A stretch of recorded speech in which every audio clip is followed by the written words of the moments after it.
Welcome to the Heal Podcast for all things related to Lyme disease and other chronic illnesses. I'm Mimi McLean, Mama of 5, founder of Lyme 360 and a Lyme warrior.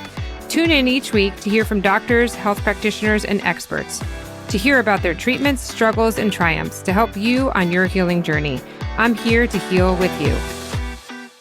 Welcome back to the Heal Podcast. This is Mimi, and today we have Dr. Rawls. Dr. Rawls was on earlier in the year, so I'm so excited to have him back again now. He is a Lyme doctor who truly feels your pain because he also has had Lyme and has recovered from it. He had pretty much had every Lyme symptom that most of us have felt. And through this journey, he has created a great platform. He has written a book.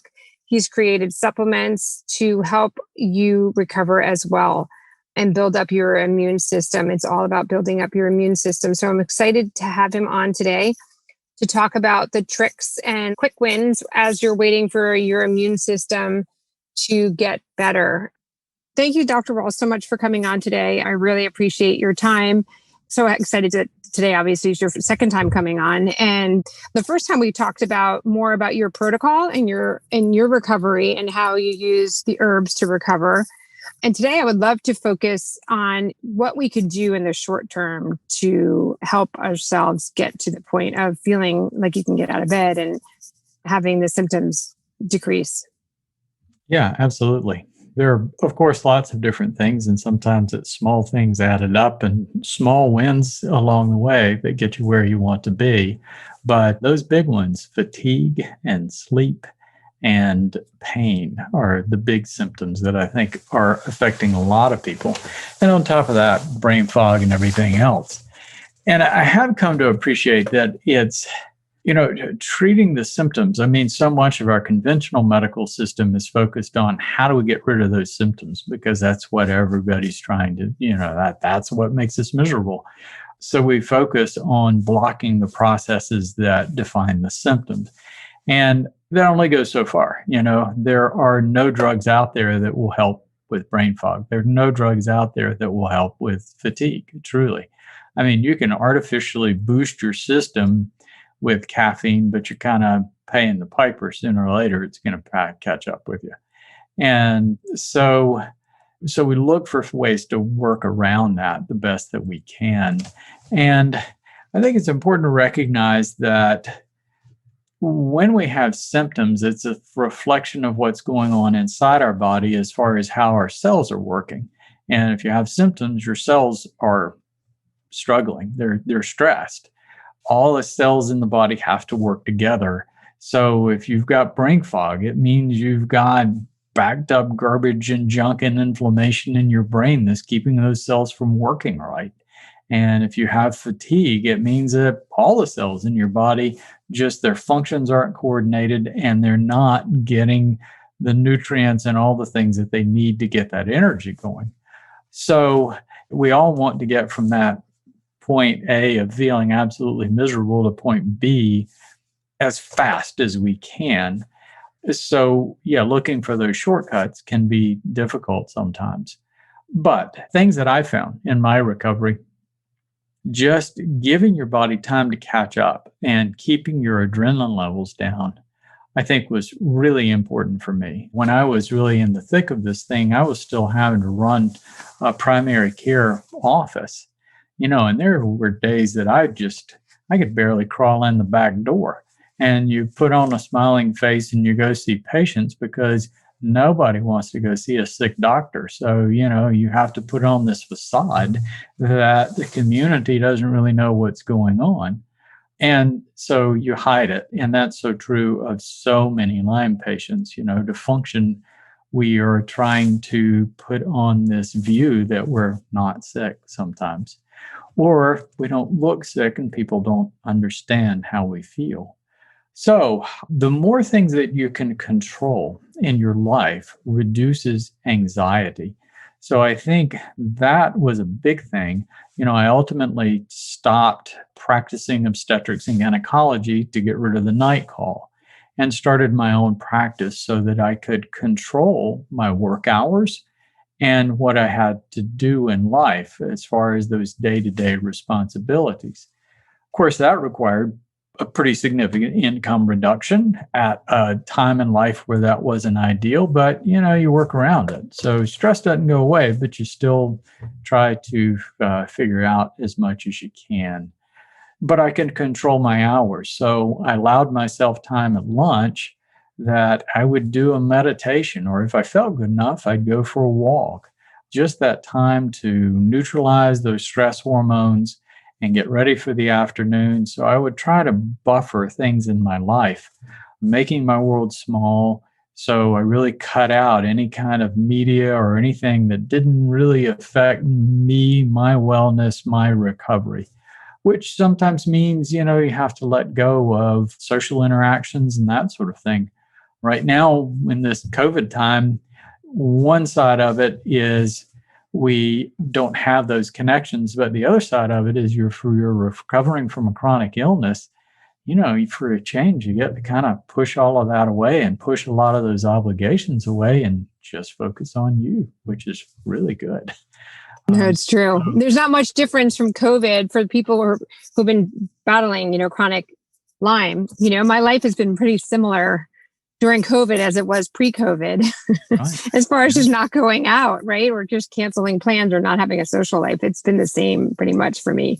Yeah, but it almost feels like because everybody else has that same new normal that you don't have like the FOMO of feeling like you're missing out and you're bummed out that you're missing that big party because there is no big party that you're missing. Right. Yeah, there's some advantages to this particular point in time. But, making your world small and just taking the stress off, because stress drives a lot of the symptoms. The more stressed you are, the worse you're going to sleep and the less energy that you're going to have. Stress drains your energy.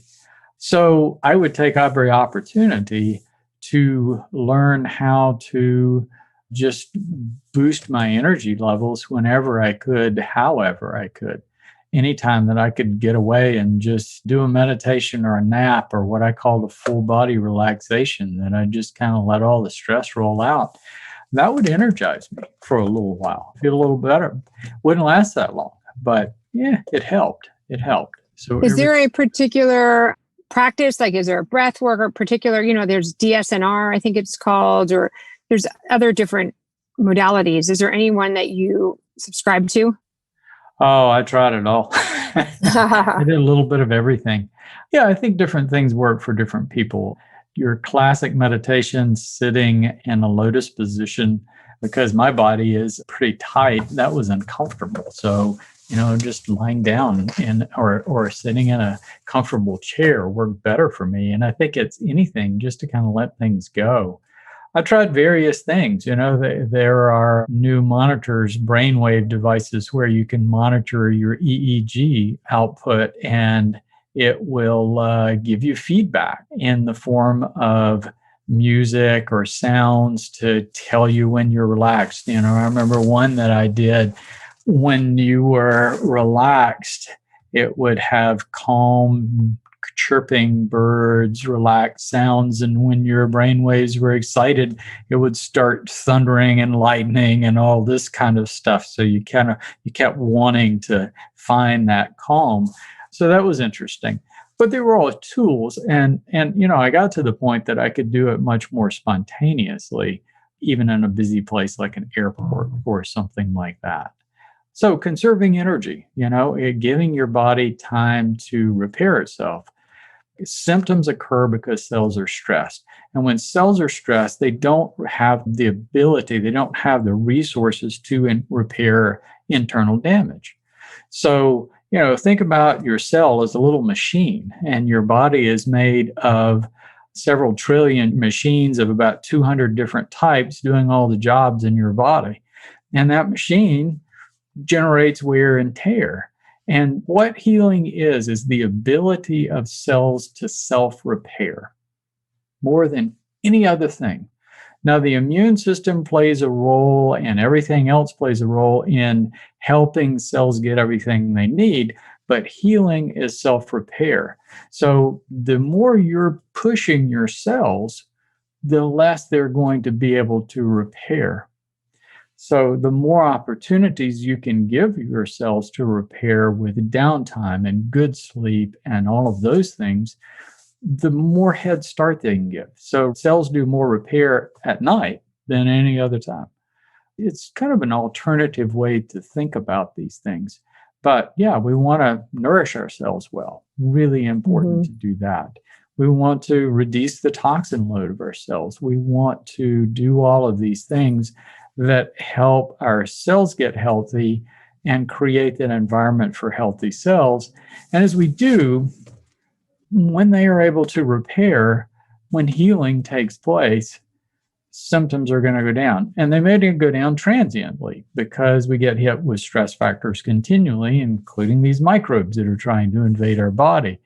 But the other side of it is weak cells are most vulnerable to microbe invasion.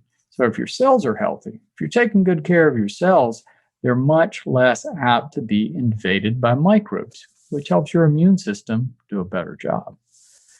So it's just those basic things that I think are really important for helping us reduce symptoms. And, coming up on the holidays, just being a little more mindful of what we eat and taking that extra time during the holidays to, take that time out to rest and that sort of thing. At the same time, that balance between rest and moving is very, very important, because if you're not moving, you're not flushing your cells. So part of this whole thing is we get debris and junk from dead cells, dead microbes collected in the spaces around our cells, which keeps our cells from getting good flow of nutrients and oxygen and the things that they need to do that repair. So moving works really well, but the problem with moving is friction and generating more inflammation. So infrared sauna moves blood and flushes cells without friction. And to me, the infrared sauna is one of the most important ways that we can promote detoxification, because it's moving the blood and moving the fluid that bathes our cells and helps flush that debris and that junk so cells can get what they need to do that repair. So up front, that's one of the first things I recommend is investing in an infrared sauna or trying to get access to an infrared sauna. That's one thing that can help you right up front. How often would you say? Every day or? Everything has a price, and the price of infrared sauna is sitting in a box sweating for 30 minutes when you can't really do anything else. It's not necessarily the most pleasant thing I've done in my life. And I tried to be productive by taking books in there and taking, and that sort of thing. And you just get all sweaty. It's just not pleasant. So I tried to do it 3 or 4 times a week with a goal of 30 minutes at 130 degrees. And you have to work up to that. And I did it for several years. And then after I got my full exercise capacity back, I sold it. And that's what most people do. They find that they just don't need it and they don't use it quite as much. Now, should you be taking a binder or something like that before you get into a sauna? Yeah, vegetables. Any vegetables? You don't need to do like a charcoal binder or anything like that. I'm not a fan of binders. Now, that's just an opinion that a lot of integrative physicians would disagree with. But the deal is binders are really, really important for acute overload. All right. Right. For example, I had a friend one time that inherited a house from his grandmother. And so he started redoing the house himself. He pulled up all the floorboards, and it turned out that the house had black mold all underneath, and he just about died. In that case, with that acute overload of mycotoxins or anything else, the binders are really important because your system is saturated with it, and you want to pull as much of it out of your body as you possibly can. But when you look at most people that are just suffering chronically, and they may have mold somewhere in the house, or they may have some chronic exposure, it's pretty low levels, and it's more just that their immune system is already down, and now we're taking it down further. So the problem with binders is they pull a lot of good stuff out too. And I've talked to an awful lot of people that get constipated with binders like charcoal, cholestyramine, and bentonite clay. If you get constipated, you're not getting that stuff out of your body.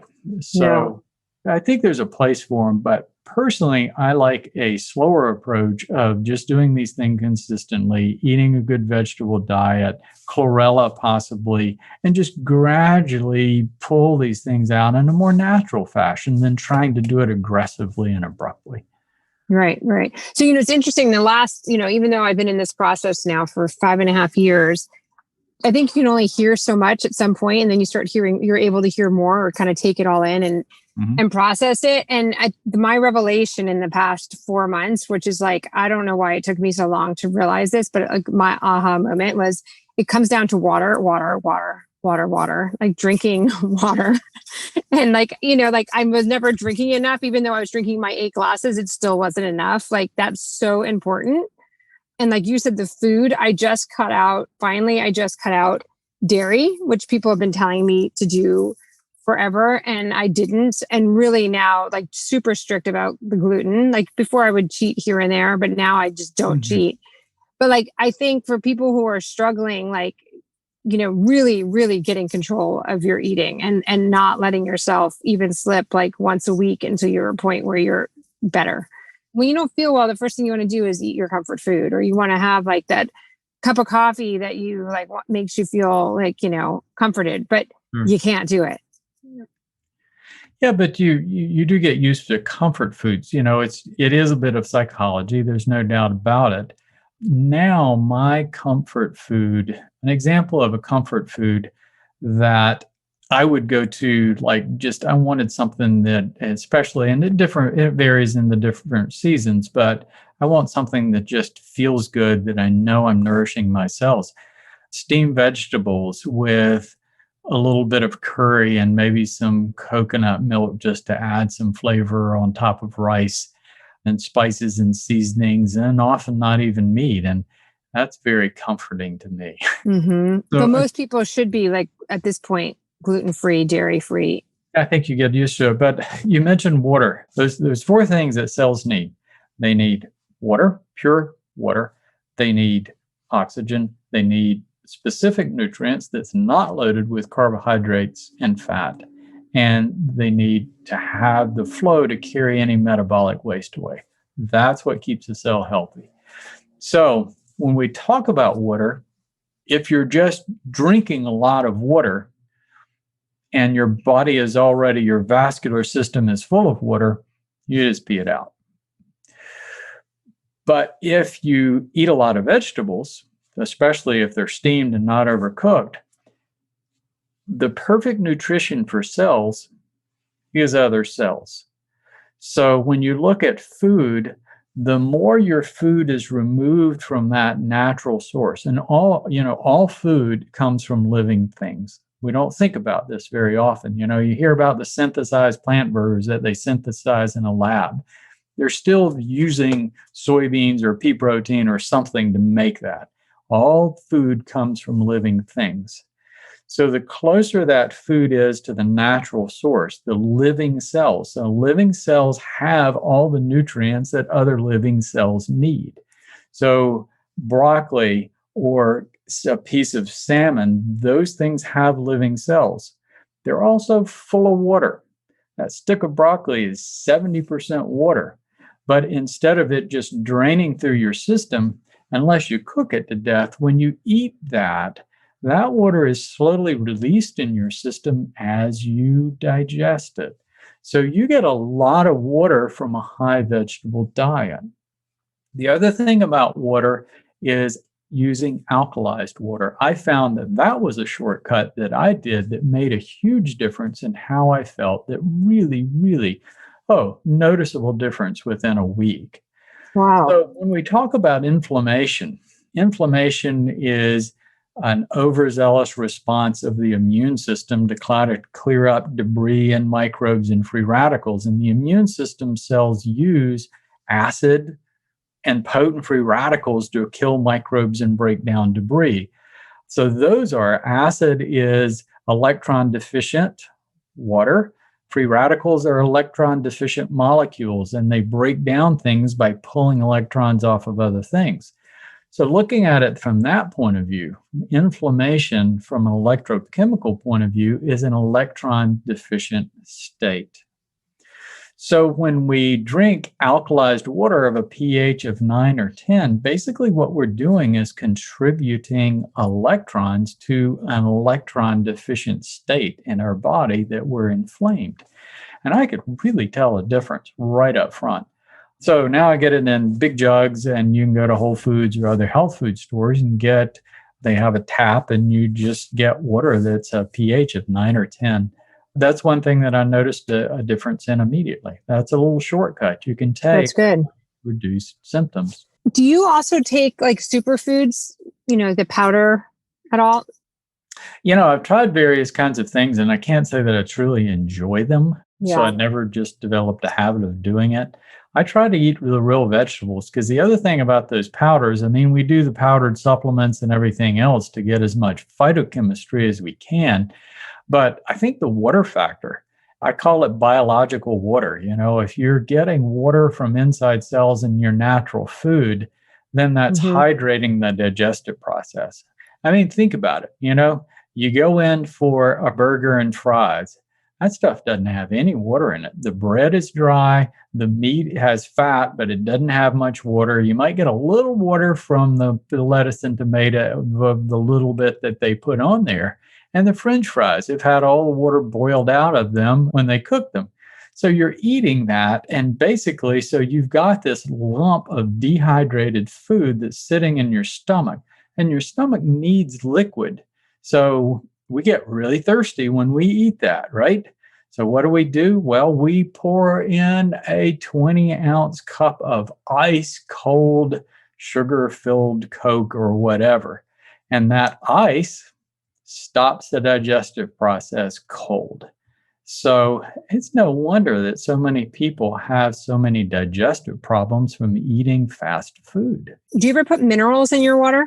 Yes, a lot of the alkalized waters do have minerals, but there are mineral drops. There's a company called Trace Minerals. It comes in a little blue bottle, and I add some minerals in there too. Whether it's even previously alkalized or that helps alkalize regular water, but it makes things taste good. I do have a habit of using my little mineral drops. I think they're really good. I've listened to a couple of different people have told me that over the past couple of months. And I'm like, okay, that's something I need to just start doing every day. Yeah. And I had not done that before. So that's another thing. And then the other thing that kind of keeps coming up is food enzymes. Or digestive enzymes. Do you recommend that in general for people, or is that just more specific to different people? All of our natural foods, if you're eating food close to its natural origins, the food has enzymes in it. We get a lot of enzymes from food. If you leave a pear on the counter, it will break down over time. And it's because of the enzymes in the food that are naturally being released and breaking it down. A lot of meats have enzymes. So you do get a lot of enzymes in the food itself. But adding enzymes, yeah, there's nothing wrong with that. And when I'm healthy and I feel good, I tend to forget. It's one of those things like, okay, I got to stop and go get my enzymes. But I try to do it as consistently as I can. And when I was having digestive dysfunction, I just made myself do it. I think it really is valuable. And I just kept them in the kitchen, and I would just, take them. Right. Okay. And is there any other supplements that you have? I know that you have other supplements on your website, in addition to the herbs that address the different symptoms or address other things. Do you mind just kind of highlighting some of those? Yeah. The big one as far as symptomatic things is CBD. CBD oil, I think, has a lot of value both for pain and sleep.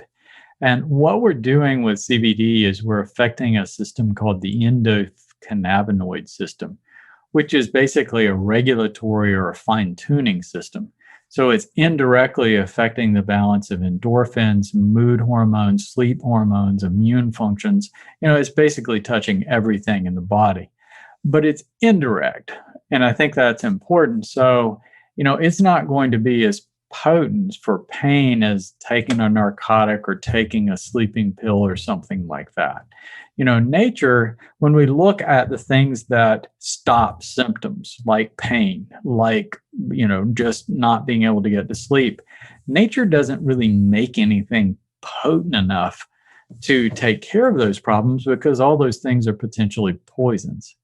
You take too much of them, you die. And so, you're just not going to find anything in nature that's as potent as the drugs are. The problem with the drugs is they're all habituating and they have some pretty strong side effects. So that can sometimes end up being worse than the problem that you're trying to solve. So CBD isn't ever going to be a replacement for narcotics or sleeping pills or anything else, but it can ease things. So, like I said, unfortunately, it's a lot of little things that we do that make a difference. But CBD is one of those things. And CBD is safe enough that people can take pretty significant quantities. I've had people that are managing like a chronic back pain from an injury that are taking hundreds of milligrams a day of CBD. So the thing that gets in the way is the cost. It's just expensive to buy really good oil. That may come down with time, but right now that is the biggest limiting factor. And then would you stick with just CBD, or how about THC for people who are in states that it's legal? Yeah, I think THC is a reasonable consideration. And here you're talking to someone that was, I grew up being afraid of marijuana and didn't quite go there and couldn't as a medical professional. But as I became more of an herbalist than anything else, I became fascinated with the plant and really explored it very thoroughly and studied it very deeply. And the difference between hemp with CBD and marijuana with THC is how these chemicals bind to the receptors in the endocannabinoid system. So CBD binds to the receptors in the endocannabinoid system very weakly. So it has the effect of upregulating the system. You make more receptors, you make more of the natural chemicals, and that's why it's not habituating. In other words, you're making the system more sensitive and making it work better. THC binds to those same receptors, but it binds to the receptors very, very tightly. So what you get is an exaggerated response. You get lots of pain relief and mood relief, and to the point that you get high.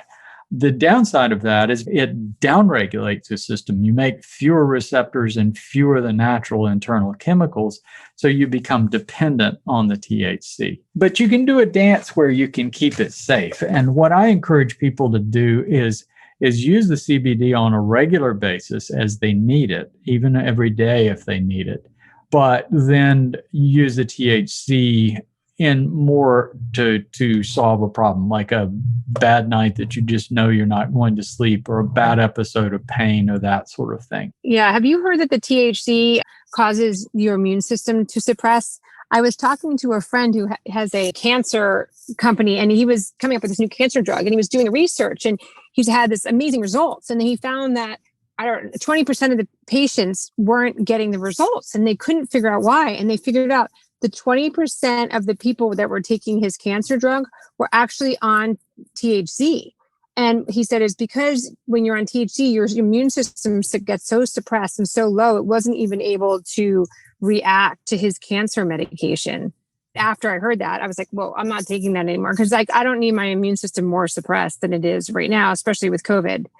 Well, I think the key is using CBD predominantly. Like I said, it's affecting everything in the body. And if you're upregulating the system with CBD, then you're going to enhance the immune system. And that's what CBD does. And there's very good evidence of that. If you downregulate the system, then you're going to do the opposite. And that's what THC does. And it's going to affect everything, including the immune system. But I think if you're using THC more intermittently, then you can get away with it. And I even use CBD intermittently now. I mean, like if I've done a big workout, or I know I'm going to do a big workout, or travel or something like that, where I know I'm going to be stressed, I tend to, I use the CBD pretty consistently, but I don't use it on an everyday basis. Because I think even with CBD, if you use it long enough, your body seems to develop tolerance to most anything. But of the two, CBD is really safe. That's the best. Okay. Any other supplements that you suggest? Oh, there are just so from many. your website? Again, the supplements are not going to be as strong as any drug, but can help ease stress. I mean, I use a combination of ashwagandha, which is wonderful for balancing central hormones pathways, with L-theanine, which has the effect of modulating or balancing exciting neurotransmitters in the brain. So one thing you can do is have things that act like GABA, a calming neurotransmitter, but the other side is L-theanine blocks glutamic acid, so you're kind of bringing the exciting side down. And then I typically complement that with a couple of other herbs that are calming, a magnolia species, a philodendron species, and it's pretty neutral. So ashwagandha is slightly stimulating, the others are slightly sedating. So what I get from that is neutral, that people can take it all day, they don't get sleepy, they don't get sedated. And quite frankly, that combination, in my opinion, works about as well as CBD for a lot of things. But you can use the two together. And certainly there are various different herbs for just promoting calm, like passion flower, lemon balm, a whole list of others. But none of them are going to be as strong as the drugs. But hey, you use a little bit here and there. And I think that's a really good thing that can make a huge difference in your life. Things to reduce inflammation. What other suggestions for inflammation? All herbs have antioxidant properties, all right? So that's one way you can reduce inflammation. Inflammation is an electron deficient state. So antioxidants contribute electrons. Alkalized water contributes electrons, so they help neutralize. But you can also affect the messaging pathways that promote or reduce inflammation. And here we're talking about prostaglandins. So prostaglandins are chemical messengers in the body. And so they're prostaglandins that promote inflammation because we have to have that inflammatory response to survive. And they're prostaglandins that reduce inflammation.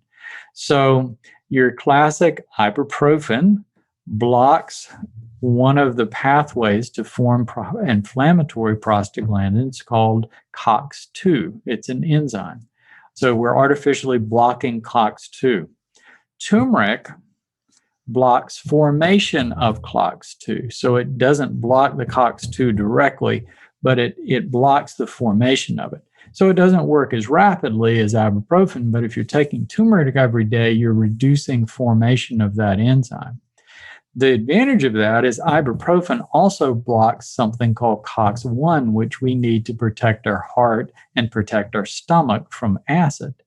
So that's why ibuprofen is associated with stomach ulcers and cardiac problems and other issues. Turmeric doesn't block COX-1. And turmeric actually helps healing of stomach ulcers and is good for the heart. So taking turmeric, and you can take a lot of it. In India, they take at least 1,000 milligrams of turmeric every single day of their lives in the food that they eat. So turmeric is really nice. Omega-3 fatty acids, fish oil, or my favorite, krill oil, is an exceptionally good way to decrease those inflammatory prostaglandins because omega fatty acids, there's omega-6s and others varieties. So omega-3s are the precursors for anti-inflammatory prostaglandins, where omega-6s, which we get in corn and wheat and corn and wheat fed meat, are precursors for inflammatory prostaglandins. So first, reducing your grain and grain-fed meat, grain and soybean-fed meat is a good idea, but more omega-3s that you can get from fish oil, but getting enough is hard, especially in today's time. So taking a supplement makes sense. Do you just take a spoonful of it? I typically do the krill oil myself. I've taken pretty much all the options. I've taken spoonfuls of fish. I've taken various fish sources. But I'm also concerned about sustainability and the pressure on the fish supplies around the whole earth is really great right now. If you're getting your oils from salmon, you're really putting a lot of pressure on the salmon. So smaller fish like sardines and anchovy is better, but krill is even better yet. And here's why. First of all, fish is in a triglyceride form, which is we don't really typically use it. We have to break it down.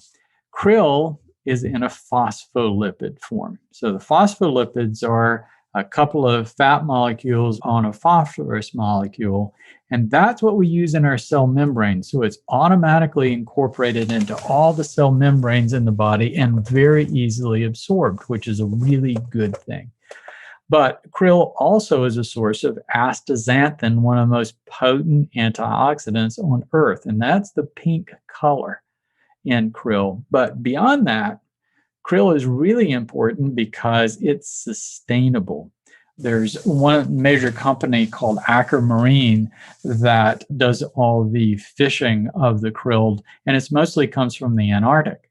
And they have environmental spotters on their boats, and they've done calculations that at maximum production, they're going to impact about 1% of the krill population in the Antarctic, and they're not going to have an effect on the ecosystem, which is really important. That's good.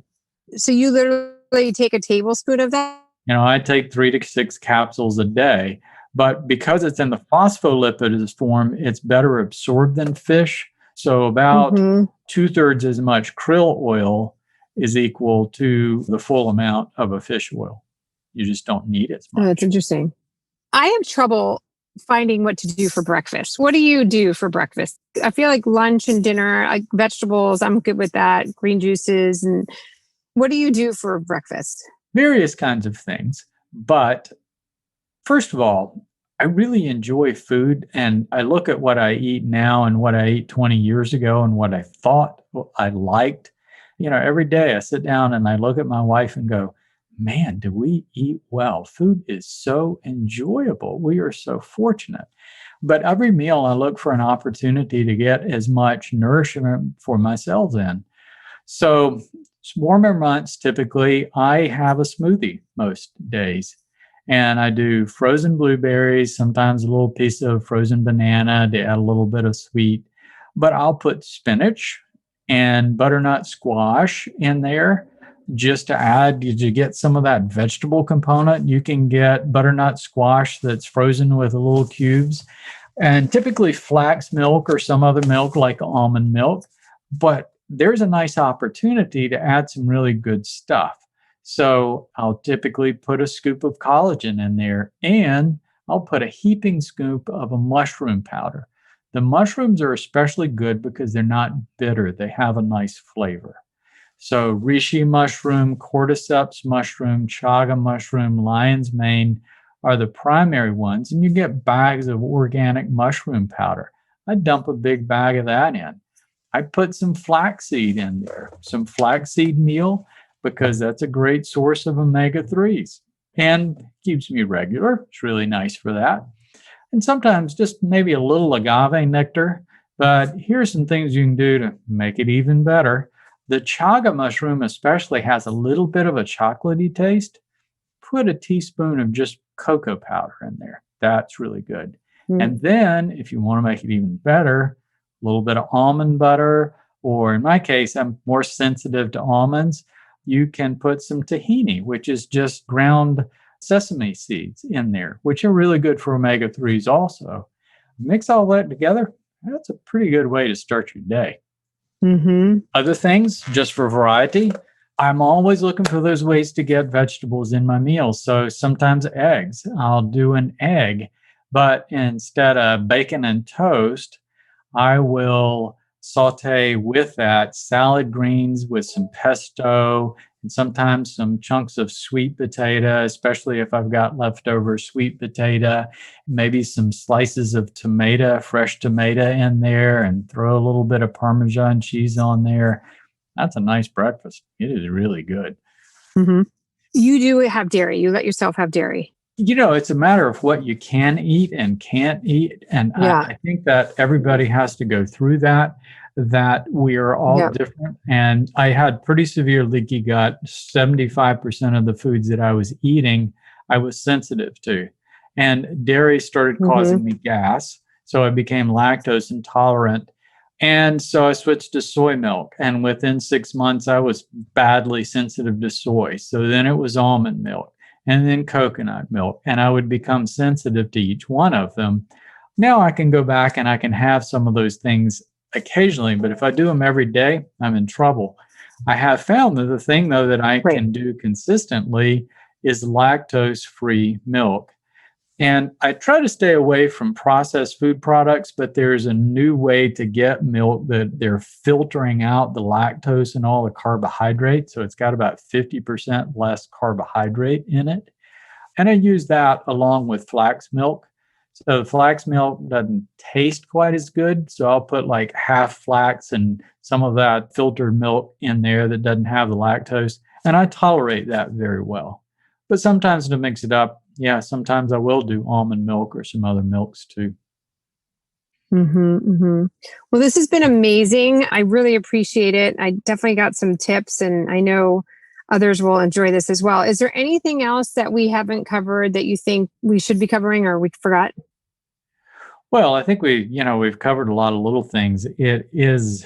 Those symptoms really do get you. I mean, there's no doubt about it. And one thing that I would say that I think is very important, at one point, I remember being at a point where I felt totally helpless and I was afraid. And I was reaching out to others for help. And none of those people, physicians, healthcare providers, I mean, they cared, but it wasn't really their problem, and I was going to take a lot of their time, and there's not the empathy there that you'd really love to have. And being just afraid and anxious made the symptoms much worse. And I reached the point that I said, okay, this is my life, and maybe I'm not going to be around that long, and maybe I am going to have these symptoms. But I'm going to go out there and I'm going to try to figure it out. And I'm going to do what I can to contribute to the world the best that I can with what I've got. And I'm going to help other people understand this situation. And I'm going to do the best that I can, because I always relate it to, somebody like Stephen Hawking. If you remember, he was an astrophysicist that had ALS that was totally paralyzed. I mean, he had one muscle in his cheek that would work that allowed him to affect a computer. And this guy lived to be into his mid-70s with this problem for 40 years. And I just think about the amount of misery this guy experienced and the inconvenience of his life. But he found purpose in his life, and the purpose became more significant than the symptoms. And that was a point of inspiration to say, all right, I've got this. This is my life. How can I move beyond this to help others, to make the world a better place, to be significant, to have purpose? And when I started doing that, the symptoms became less significant. They were a nuisance, not this giant mountain that was dragging me down. And not to say that it made the symptoms any more pleasant or that I didn't want to do everything I could to get rid of them. But in the same respect, moving beyond the symptoms toward finding purpose in life and just accepting that they're there, but doing everything at the same time you can to move beyond them, that was huge. That was huge. That took away the fear. That took away the anxiety. And once you move past the fear and the anxiety, you will find ways to move past the symptoms too. And I think that's significant. No, I'm glad you brought that up. This mental component of it is very hard. And going through this and having be like, one day you're totally fine, and then within 2 hours you could be in bed crying because you're in so much pain. Like, just the fluctuation of this disease is just so hard to comprehend, and it really makes you give up hope sometimes, to be honest with you. Like, you think you're going to get there, and then you're like, wait, I thought I was better, and now I'm back to square one, and you're just like, how do we get out of this? And you think it's going to end, but then it doesn't. And you don't, it's like just a mystery. The whole thing is just a mystery. Boy, it is a journey of persistence and patience. There's no doubt about it. And everybody's pathway is a little bit different. But I do think laying that foundation of just, fixing in your mind, how can I restore the health of my cells in my body, which is more than just killing the microbes. Weak cells are vulnerable to invasion with microbes. If your cells are stressed, it's hard to fight them off. So you have to move beyond just that idea of I've got to kill the microbe. You have to help your body resist the microbes. And that is the way out of this thing. No, it's so true. Thank you so much. I really appreciate it. Every time I talk to you, I learn something new, and I really appreciate everything that you're doing for the Lyme community. So thank you. Absolutely, Mimi. And thank you for giving me the opportunity to talk to people.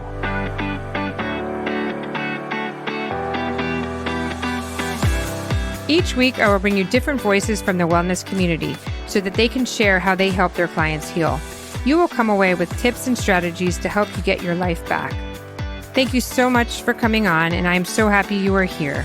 Subscribe now and tune in next week. You can also join our community at Lyme 360 Warriors on Facebook, and let's heal together. Thank you.